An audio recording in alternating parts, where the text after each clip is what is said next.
Morning. I told you I'd talk about small greenhouse environmental controls today. You can do whatever you want to do, and a lot of it works, but here are the basics, and I'll show you what I do. So the first thing that I think is really important is I have two windows on either side of my greenhouse. They're directly opposite from each other. The first one has a fan, and it's of course it's shut down right now, and I've got plastic over the top of it so that we don't get any water in here. But the first one is that fan, and it has a thermometer on it, or a thermostat on it, and that'll become really important later on. The second window, directly opposite, is also closed up for the season, but you can tell it's got that's aspen mesh. It's real inexpensive. You can get more expensive mesh. You can get mesh that's designed for this purpose, but that's what I use. The window behind it is open in the summertime, and that takes us to my next feature. Down here at the bottom, oh my gosh, I need to clean that out. Down here at the bottom, I've got a big tub.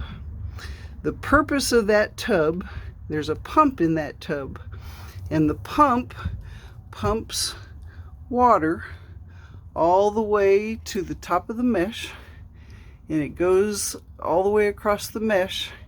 And when the pump is running, the mesh gets wet, and then the water drains down into the gutter, and the gutter drains down, well, I actually had to put another gutter down there, but the other gutter drains down through my rain chains. Aren't those pretty? And it drains down into there. So you've got a full circulation of water. The purpose of that is so that the thermostat, I told you we were going to talk about the thermostat on the fan, when it gets warm in here, the fan kicks on. The fan is blowing outwards, so it pulls the moisture out of the aspen mesh all the way through the greenhouse and then takes it out. This cools the air in the greenhouse, and it also adds a little bit of humidity. Now, one of the things that I have down here that is not necessary, I used to just fill up this tub with a hose, but right now I've got it connected to the water. See there? It's connected to the water, and that's a toilet filler. You know how your toilet fills up after you flush it? So when the water gets down a little bit, it fills it back up. And so that's the cooling system, and it works really amazingly well. I have orchids in here that are temperature sensitive, and they stay very cool during the summertime. So that's the cooling system. The heating system is very, very, very simple. I have a little ceramic heater down there, and it also has a thermostat.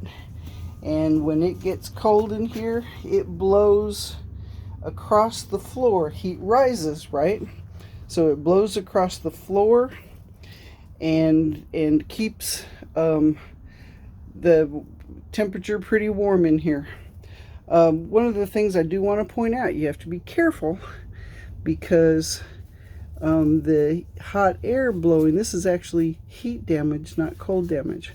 And this is caused from that heater blowing on it. So you need to make sure that your heater does not blow on something that's that's not going to like it. There's a couple of other purposes to the tub that I've got down there. One of the purposes is to catch the water for the cooling system, of course. Another purpose of the tub is to add humidity. As the water evaporates out of the tub, it adds some humidity into the greenhouse. Another purpose of the tub is a heat sink. So what happens with a heat sink is during the day when it's warm in here, that tub, the water in the tub absorbs that heat.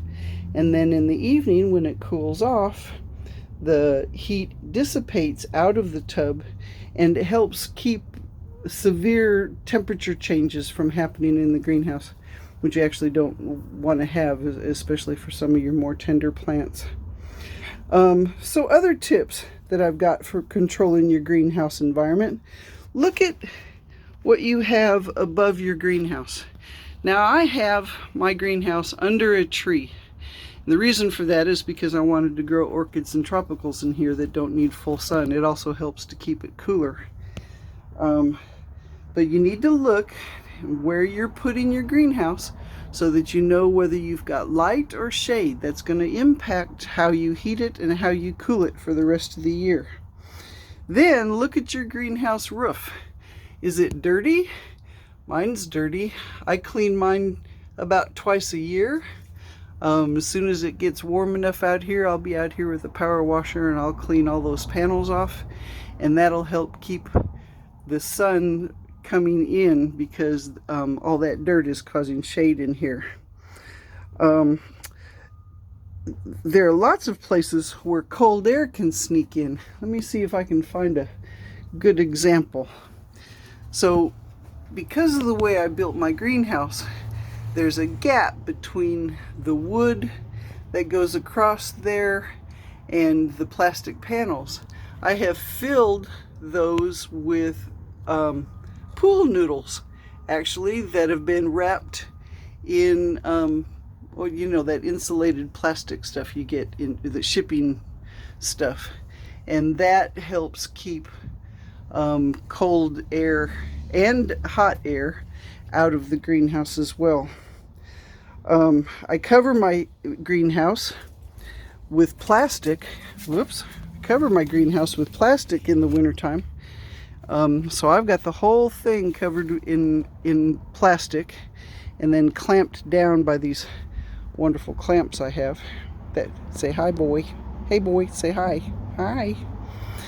But we've got lots of plastic over the top that also helps keep it warmer in here. Those 20-degree days are miserable for orchids in a greenhouse, for sure.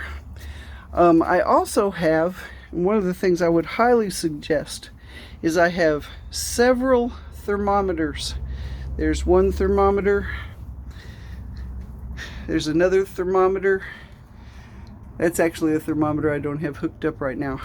The reason I have several thermometers, that one has humidity, so I also maintain a real close eye on my humidity. But I find hot and cold spots. For example, this area up here for some reason is hot, hot, hot, hot, hot. And so therefore I have cactuses up here, because they can take the hot and they can take the light. So investing in some really good thermometers for your greenhouse. So there you go. I mean, it's fairly simple. It took me very little time to install this system, and my plants are doing just fine, even though we went down to, what, 18 degrees the other night. So there you go. Have a real good day, and let me know if you have any questions. I'll be glad to answer your questions.